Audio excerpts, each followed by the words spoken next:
Welcome to Crime and Creed Archives. This is the rise and fall of Julius Caesar. Julius Caesar. His name is synonymous with power, ambition, and betrayal. But was he a heroic leader who saved a failing republic? Or a ruthless tyrant who seized power by any means necessary? We'll explore 5 pivotal moments in his life, from a secret alliance that launched his career to the bloody final moments of his life. This is the complete story of the rise and fall of Julius Caesar. Was Julius Caesar a hero, or was he a villain? The answer might be more complicated than you think. What if the most powerful man in Rome started his rise to power as part of a secret, illegal alliance that was created to rule the city from the shadows? Before he was the great conqueror, Caesar was a young, ambitious politician. He was broke and needed power to gain influence. So he made a deal with 2 of the wealthiest and most influential men in Rome, Pompey and Crassus. Together, they formed an unofficial and secret power-sharing agreement, the First Triumvirate. It was a shadowy alliance that was strictly forbidden by Roman law, but it gave Caesar everything he needed. They pulled strings, bought votes, and pushed through legislation to secure their dominance. Caesar used this to get himself a military command, and the triumvirate's game was on. This secret deal let him rise to power, but it also sowed the seeds of his downfall. It proved that Caesar was willing to break the rules to get what he wanted. So, do you think his ambition was justified, or was he always a threat to the Republic? The history books call him a military genius who conquered all of Gaul. But what if Julius Caesar's greatest victory was also his greatest crime? Did the ends justify the brutal means? With the legions of Rome at his command, Caesar marched north into Gaul. Over 8 years, he conquered a territory the size of modern France. He was a hero to the Roman people, who loved the glory and the plunder his victories brought them.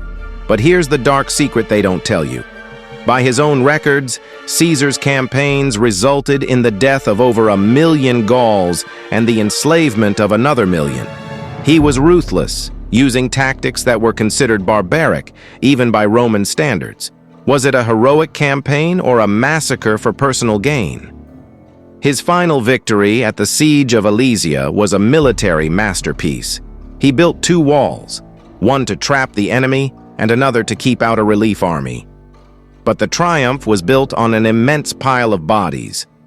Some historians argue it was a necessary sacrifice for Rome's security, while others call it genocide. Did Julius Caesar save the Roman Republic, or did he destroy it? The future of Rome came down to one man and a single fateful decision at a tiny river. After his conquests in Gaul, Caesar was more powerful than the Senate itself. He was ordered to disband his army and return to Rome as a private citizen. He knew that if he did, he would be tried for his past actions and lose everything.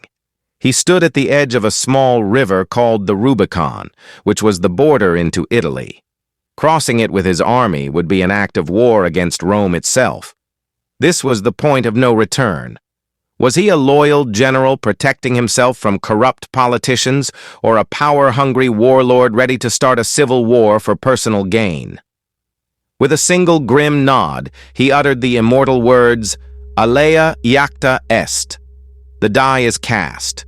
His choice ignited a civil war, and his actions proved that no law or tradition could stand in his way. He was willing to risk everything for power. Everyone knows how Julius Caesar died. But what if the real tragedy was how he lived? The man who saved the Republic became the very thing he swore to destroy: a dictator. After defeating Pompey, Caesar returned to Rome a conquering hero. He was a one-man wrecking ball, passing radical reforms that changed everything. He built public works, gave land to his veterans, and granted citizenship to the Gauls. The common people adored him, but the Senate feared him. In his final act of defiance, the Senate declared him dictator for life, a title that gave him absolute power. Was this a necessary step to fix a broken republic, or was it a fatal mistake? The question on everyone's mind was, would he become a king? He famously rejected a crown 3 times, but many historians believe it was just an act.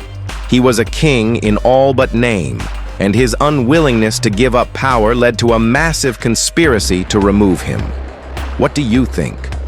Did he want to be a king? Was Brutus a hero for killing a tyrant, or a villain for betraying his friend? On the Ides of March, the history of Rome was changed forever by a single devastating act of betrayal. Despite many warnings from a soothsayer and his wife, Caesar walked to the Senate on March 15, 44 BCE. He was surrounded by the very men he considered his allies, including his friend Marcus Brutus. They had plotted for weeks, believing they were acting for the good of the Republic. He was surrounded, and the daggers came out. He was stabbed over 20 times, fighting back against his attackers until he saw his own friend, Brutus, with a dagger in his hand. Caesar's last words, "Et tu, Brute," or "You too, Brutus," are the most famous words of betrayal in all of history. He died at the foot of Pompey's statue, a final moment of irony. Was Brutus a hero for killing a man who sought to become a king, or a villain for murdering his friend? His death was meant to save the Republic, but it only plunged Rome into further civil war. The man who was once the Republic's greatest hope became the one who sealed its fate. His story is a chilling reminder of how the thirst for power can change a man and an empire forever. So, after seeing his entire journey, do you believe he was a hero or a villain? Let us know in the comments below. Engage and get involved in our true crime community and feed your passion for true crime, creed, religion, and historical content, perfectly crafted with AI animation storytelling. Be sure to subscribe and hit the bell on the top right to get notified of new documentary story uploads. And share this channel with other history buff fans. See you in the next video.